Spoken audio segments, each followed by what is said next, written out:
click that like and subscribe button and go sign up on superchargedstocks.com and let's keep you notified. Good morning, everyone. It's Andrew with Supercharged Stocks. Today we're speaking with Peter Boockvar, who's the Chief Investment Officer over at Bleakley Advisory Group. So he's in charge of the entire management program, overall investment decisions, the philosophy over there for this group. You'll recognize the name because you've probably seen him as a CNBC contributor and commentator, as well as CNBC. He's been on CNN Money on Bloomberg. He's also quoted in Forbes and Barron's. So the name's out there quite a bit. And we're going to get a chance today to talk about inflation, the yield curve. Maybe we'll get to talk about certain sectors and what we can do to buoy ourselves in the midst of this. Now, one thing I want to mention is he has the Boock Report, which I would strongly suggest you take a look at as well, because this daily commentary that comes directly from him, take a look at it. Let's have a quick chat with Peter.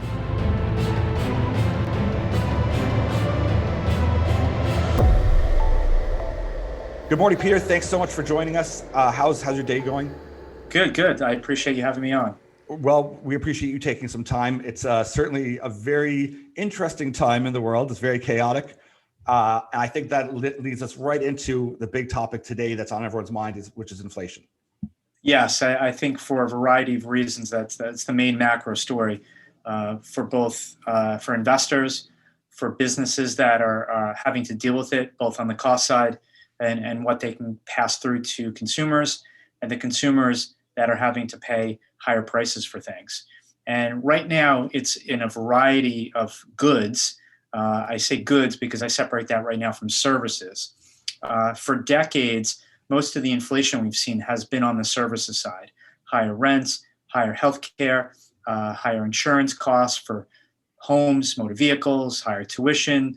I mean, every single year, it seems you go to a baseball game, well, outside of last year, tickets are more expensive, movie theater tickets more expensive. You send your kid to camp, every single year it gets more expensive. It's really been on the good side where there's been no inflation.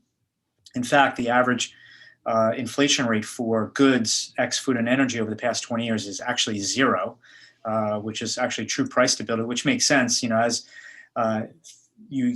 companies get more efficient in producing things, technology, of course, helping, that has kept a lid on goods inflation. But now, over the past year, we've seen a rise in goods inflation, a slowdown in the pace of services inflation. But now services inflation is resuming its upward trend, while goods prices keep going up.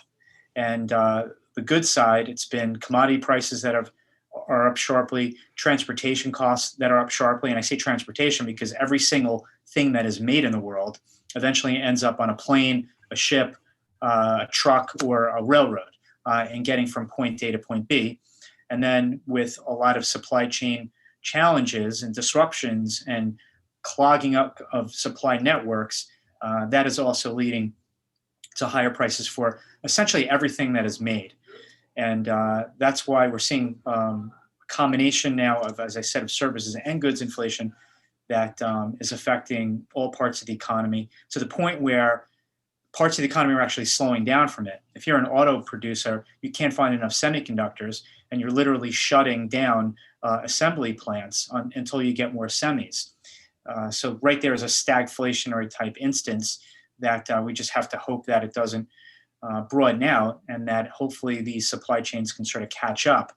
But I'm more skeptical that it's going to happen so soon. I think this drags on, and it's going to raise big questions for how the Fed is going to respond to that from a monetary standpoint, and for markets where interest rates are obviously very low all around the world, and multiples on stocks are very high. And so this is going to be an interesting second half of the year. Yeah, because it's tough because there's different ways to imagine or to think of inflation, especially in this new kind of environment we're in. Because I listened to Michael Saylor, and he had an interesting point where if your dream is to have a house in the Hamptons or a house in New York or a house somewhere in Connecticut and have a certain type of lifestyle, well, your inflation is very different than if it's going to be a different plan and a different idea. And that more what we would have taken for granted for before of I'll be able to own my own house, do this, do that. That's a very, that has been inflationary assets. So if you want to own a house, that's a lot different nowadays than it would have been 20 years ago or 30 years ago. So this shift of where is the inflation? If the markets are ramping up and doing really well, if commodities have done exceptionally well, that question is there inflation? Well, assets have increased quite a bit.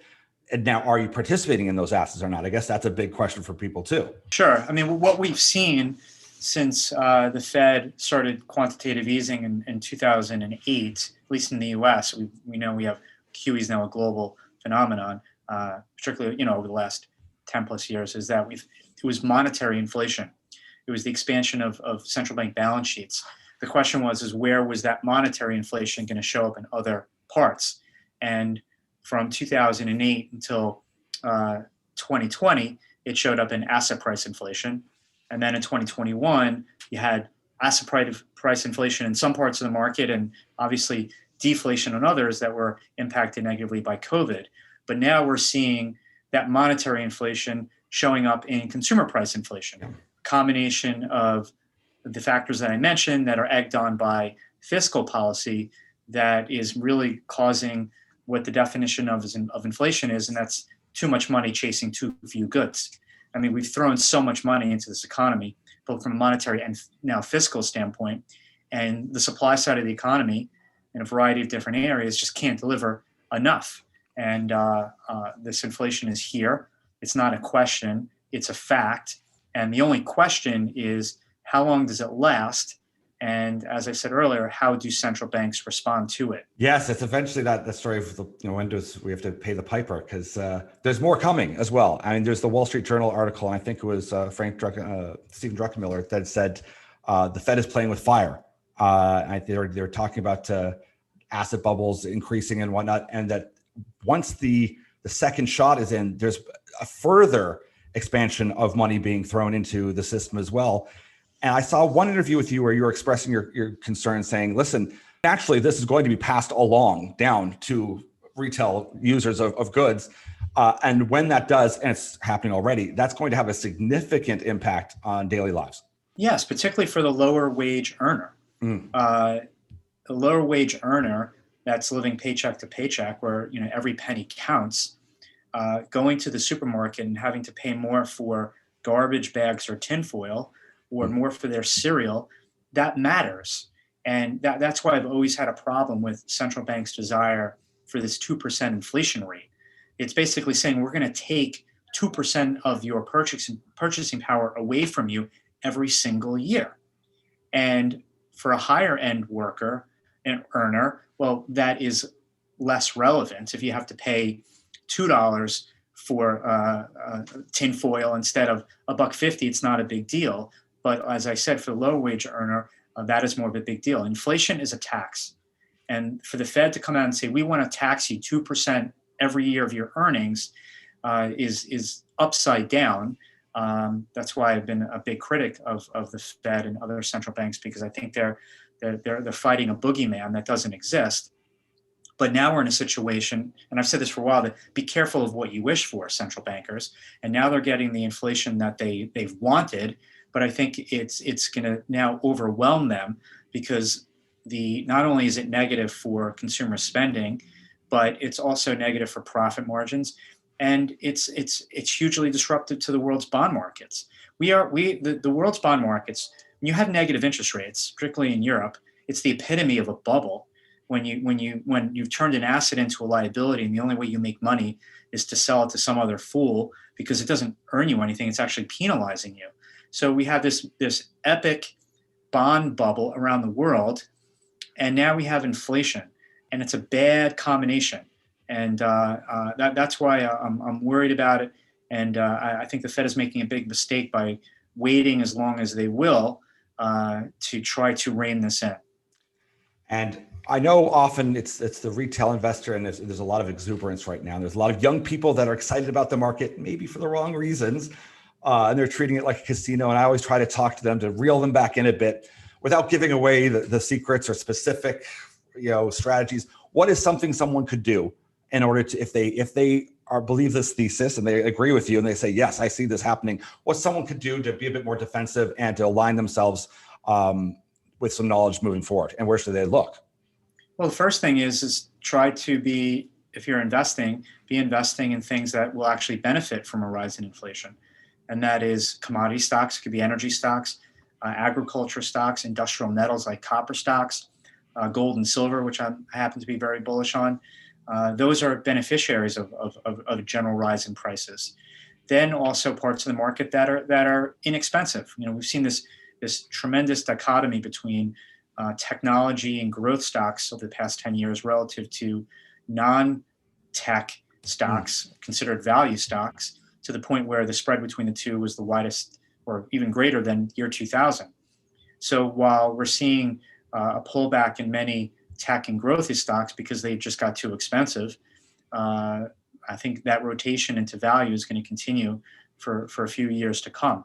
In addition, I think investors need to widen their geographic search for investments, not just focus on the U.S. Understand that the U.S. economy is only about 25% of global, actually less than 25% of global GDP. So there's basically more than 75% of economic activity that's happening outside the U.S.